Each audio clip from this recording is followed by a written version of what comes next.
Et je vais commencer cette vidéo sur les coups de cœur extension avec le tout premier, les ruines de Thundar.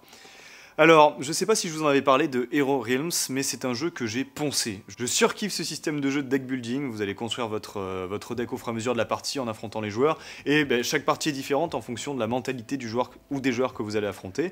Et ici, il y a un tout petit plus, le non des moindres, c'est que vous allez pouvoir créer une aventure et jouer en coopératif en affrontant des monstres et un scénario. Plusieurs même, qui sont proposés dans cette boîte. Gros coup de cœur, d'autant plus qu'avec les petits boosters d'extension dans lesquels vous allez pouvoir jouer des classes comme le voleur ou le mage, on va avoir un côté encore plus roleplay lorsqu'on va jouer.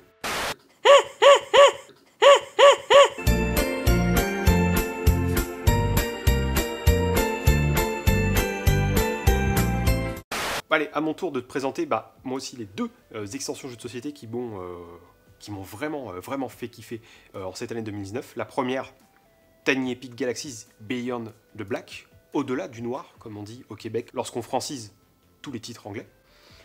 C'est une extension qui rajoute une sacrée profondeur de jeu à Tiny Epic Galaxies. Déjà que le jeu n'a pas besoin d'extension, en fait, en soi, tu peux poncer la boîte, que tu joues à 2, 3, 4, 5. J'ai pas vraiment beaucoup testé le mode solo, donc ça, je suis un peu passé à côté, mais voilà, vraiment déjà la boîte de base est autosuffisante, mais là l'extension rajoute pas de superflu en fait, c'est pas une extension juste pour faire une extension. Il y a plein de petites choses, on peut recruter des pilotes qui vont augmenter nos vaisseaux, qui vont leur ajouter des règles de déplacement, il y a des explorations aussi, d'où le titre, qu'on va pouvoir explorer des galaxies lointaines avec des trucs un peu casse-gueule ou des gros bonus. Ça métamorphose complètement le jeu, c'est génial, jouissif. Bref, carton plein pour celle-là, parce qu'elle est vraiment, elle s'insère très bien dans cette gamme-là de Tiny Epic qui est vraiment super qualitative.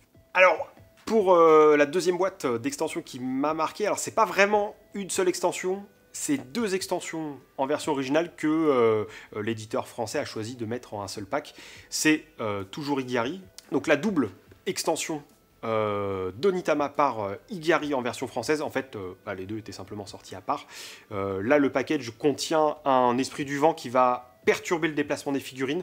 Donc en fait, tu vas pouvoir switcher l'esprit du vent avec une figurine adverse, histoire de planter son déplacement prochain. Et il y a aussi les nouvelles cartes mouvement qui apparaissent, qui accordent la possibilité d'avoir une main de cartes qui peuvent simplement toujours perturber plus le jeu, toujours plus le renouveler. Déjà que le jeu, comme Tiny Epic, était vraiment cool seul, là on est vraiment sur un truc topissime. C'est vraiment un truc à avoir si tu veux augmenter une expérience de jeu. Et cette vidéo sur les extensions jeux de société est finie. Ouais. Comme d'hab, si tu as des trucs à conseiller ou des trucs à dire sur ce qu'on a... N'hésite absolument pas, au contraire. Voilà. On sera ravis d'échanger avec toi. Donc là, on va se calmer un peu avant le 24 décembre, parce qu'on va beaucoup manger, prendre une quinzaine de kilos et devoir les reperdre pour l'été. Très rapidement, donc ça... voilà, très rapidement, c'est 7-8 mois, avant juillet, qu'on crâne sur la plage, etc. Pour nous, c'est assez... Mais voilà, c'est trop rapide. Nous sommes rôlistes et joueurs avant tout, donc c'est un peu compliqué. Bref, on se retrouve après Noël pour de prochaines vidéos. Donc, excellent réveillon à toi qui nous regarde. On espère que tu passeras un moment très agréable.